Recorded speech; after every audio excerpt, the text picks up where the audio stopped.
Hello बच्चों, आइए प्रश्न को पढ़ते हैं। एक्स वाई समतल और दो आई कैप प्लस दो जे कैप माइनस के कैप के बीच का कोण ज्ञात कीजिए। यहाँ पर हमें कोण ज्ञात करना है। प्रश्न को हल करेंगे, परंतु उसके पहले मुख्य अवधारणा लिखेंगे। मुख्य अवधारणा इस प्रश्न के लिए मुख्य अवधारणा में हम दो सदिशों के मध्य का कोण ज्ञात करने का सूत्र यहाँ पर लिखेंगे। दो सदिशों के मध्य कोण ज्ञात करने का सूत्र ये होता है कॉस थीटा बराबर ए सदिश डॉट बी सदिश सदिश ए का परिमाण सदिश बी का परिमाण ये होता है। यहाँ पर जो सदिश हमें दिया गया है पहले हम उसे मान लेते हैं। तो यहाँ से इस प्रश्न को हम हल करेंगे। तो माना हमारे पास जो सदिश है उसे मैंने ए सदिश ले लिया। माना ए सदिश बराबर दो आई कैप प्लस का दो जे कैप माइनस का के कैप। उसके बाद हमसे पूछा गया है एक्स वाई समतल और इसके मध्य का कोण। तो देखिए, अगर हम एक्स वाई समतल की बात करें तो ये हमें कहाँ मिलेगा। ये होगा हमारा, अगर ये एक्स है या यहाँ से ले लेते हैं, अगर ये एक्स है ये वाई है और ये हमारे पास जेड है। तो जेड क्या होगा, जेड जो होगा इस तल के लंबवत होगा। ठीक है, इसको समझना है आपको।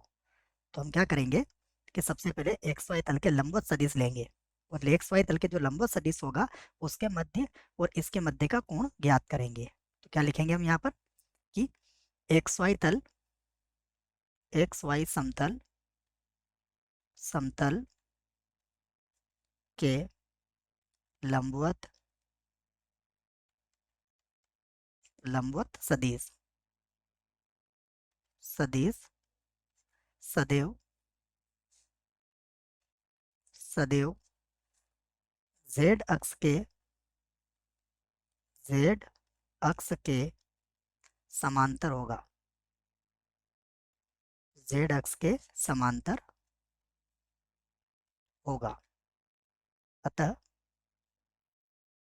अतः हम मान सकते हैं कि अन्य सदिश बी सदिश बराबर यहाँ मान सकते हैं हम के कैप, क्योंकि ये सदैव क्या होगा, जेड अक्ष के समांतर ही होगा। तो और जेड अक्ष की दिशा में इकाई सदिश क्या होता है, इसकी दिशा में इकाई सदिश होता है के कैप। तो अतः जेड अक्ष के समांतर होगा, अतः सदिश बी बराबर के कैप जो जो एक्स वाई तल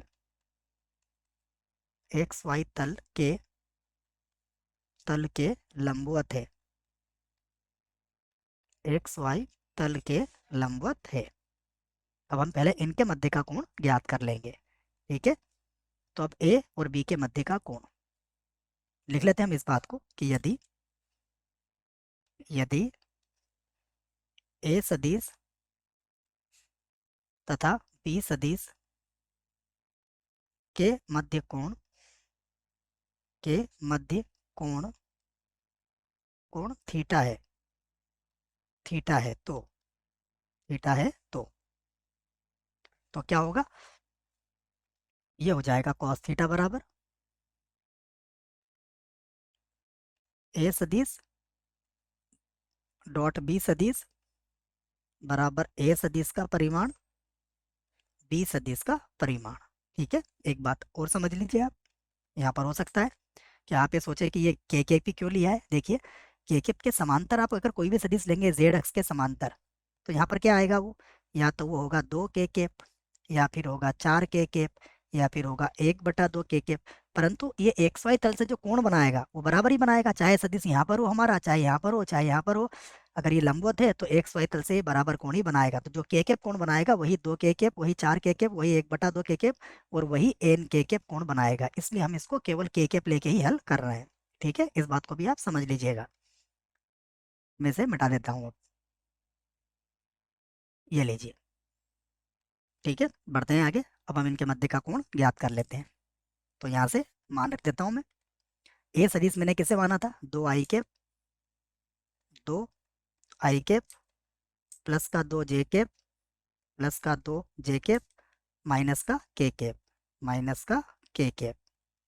उसके बाद डॉट बी सदिश हमने क्या लिया है, के कैप और बटे में आ जाएगा इसका परिमाण, ये हो जाएगा 4, 4 माइनस 1 का वर्ग 1, और इसका परिमाण केवल 1 आएगा। इसे हल कर सकते हैं आप। तो कॉस थीटा बराबर क्या होगा, कॉस थीटा बराबर ये हो जाएगा -1, बाकी 0 हो जाएंगे, और बटे में कितना आ जाएगा 3। ठीक है, तो यहाँ पर हम इसका धनात्मक मान ले लेते हैं।